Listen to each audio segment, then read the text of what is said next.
Hey guys, one day I got a call from my Gumbada alley boy, and I called him back. Hey Gumbada, what's up? Says Sammy, you got to come in. It's very important. I figured he's got a score or something he wants to rob. So I told him, Gumbada, bro, I quit. Come on, I'm not going to do it no more. No. Sammy, come in. I got a problem. We have a problem. We have a problem? Yeah. Want me to come in with my friend? No. You don't even need that.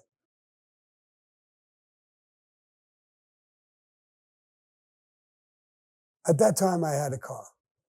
I had bought a car. Shit box, but I had a car. So I drove in.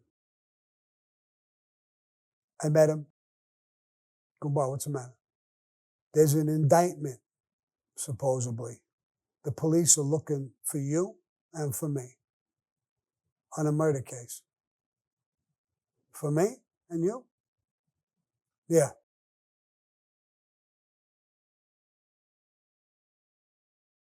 He says, we got to go under lamb.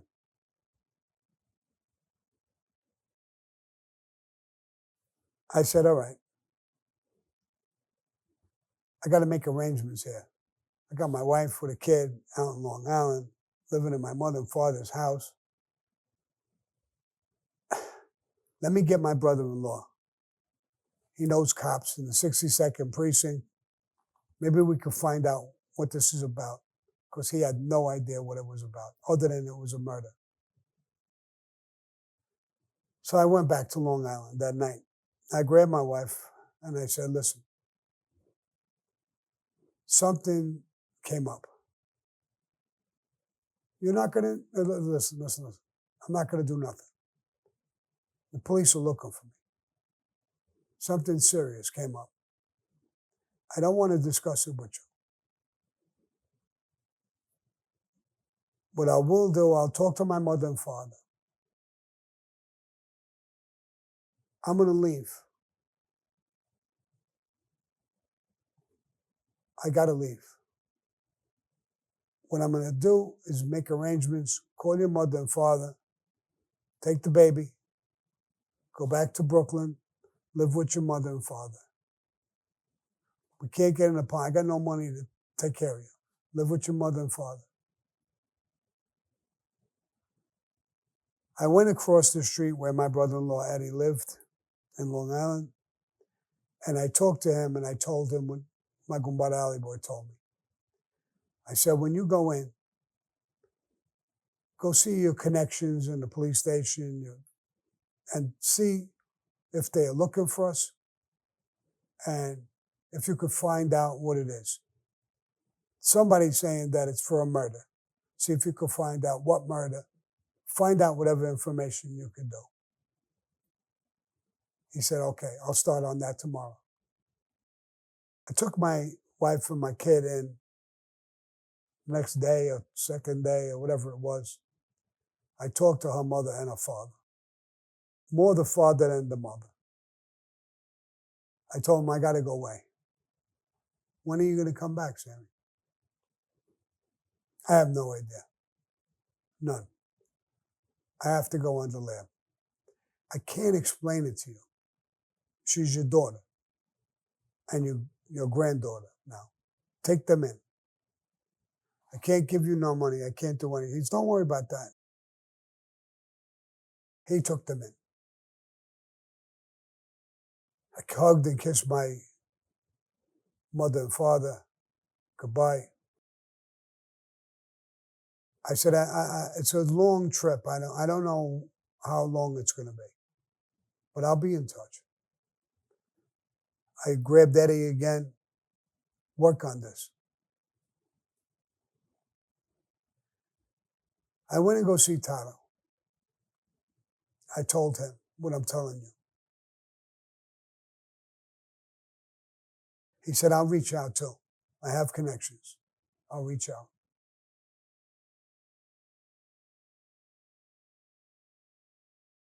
He gave me a hug.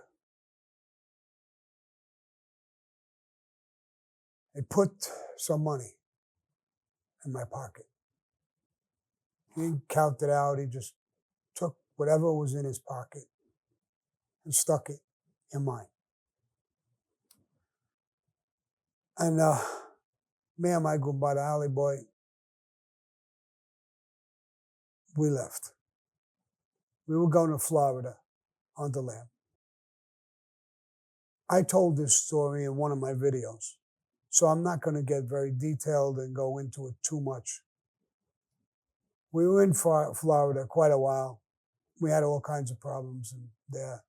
That's just me and him. You put me and him together, and we can go to a birthday party and an explosion happens or something. It's just putting the two of us together was like, it was crazy.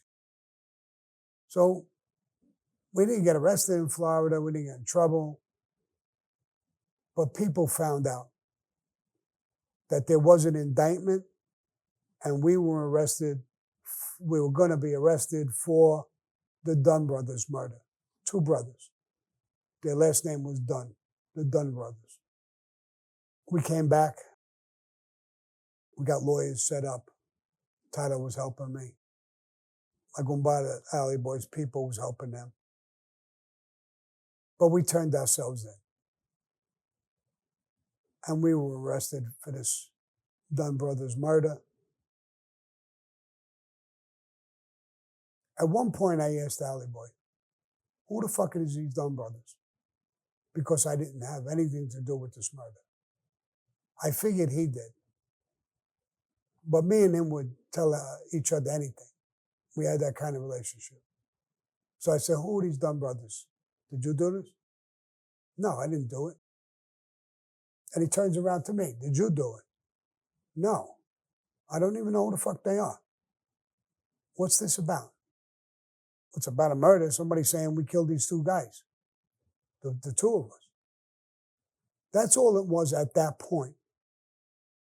But when we were in jail, we were booked and we were in jail, a third guy got arrested. The third guy was Louis Melito. Louis. He probably did it. So we grabbed him. Tell us what went on. Tell you what. What happened with this murder? Me and Alley Boy had no clue what it was. He didn't know. We were completely thrown back. 3 of us are arrested on a double murder, and none of us knew what it was about. Another guy gets arrested.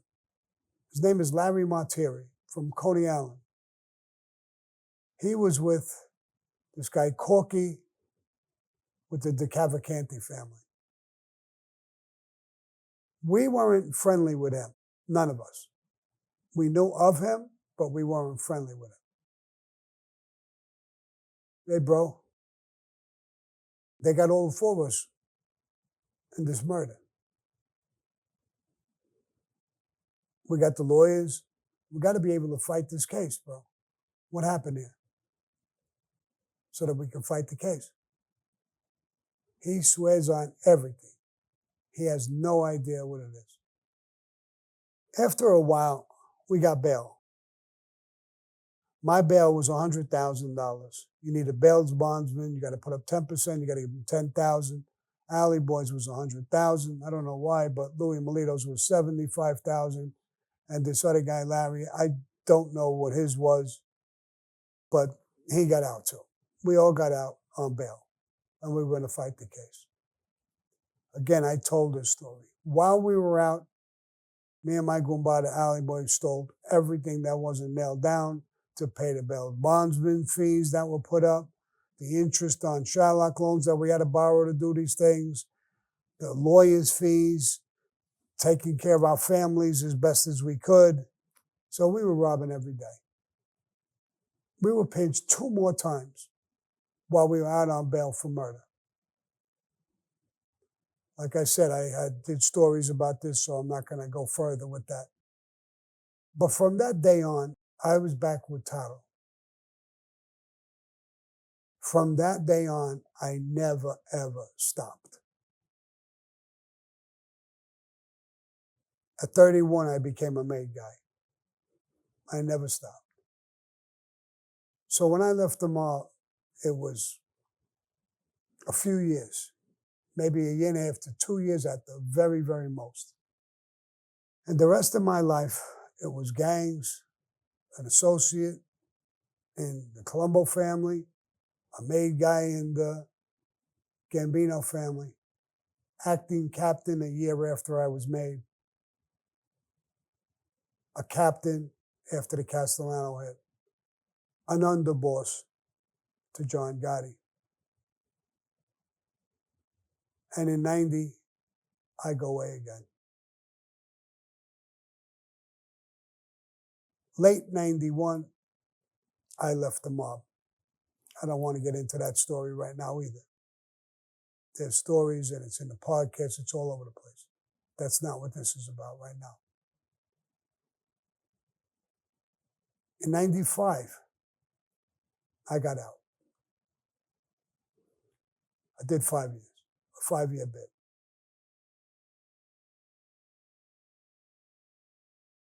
And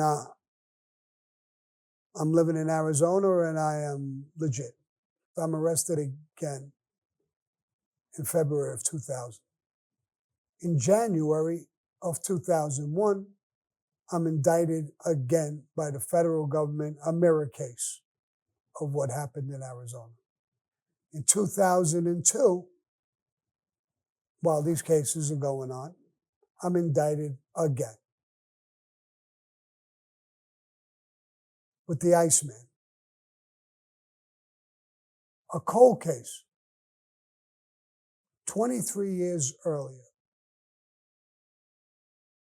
Supposedly me and the Iceman killed the cop. Another court case, or another story that I never heard of. I didn't kill this cop. That'll be talked about on my podcast for sure. It's a hell of a story. So I just gave you a quick window into what's going on, what's going to happen, and my life. It's been arrests in and out of prisons, a brief walk away from the mob. And I wanted to do this story for a lot of reasons, but I wanted to do it for one special reason.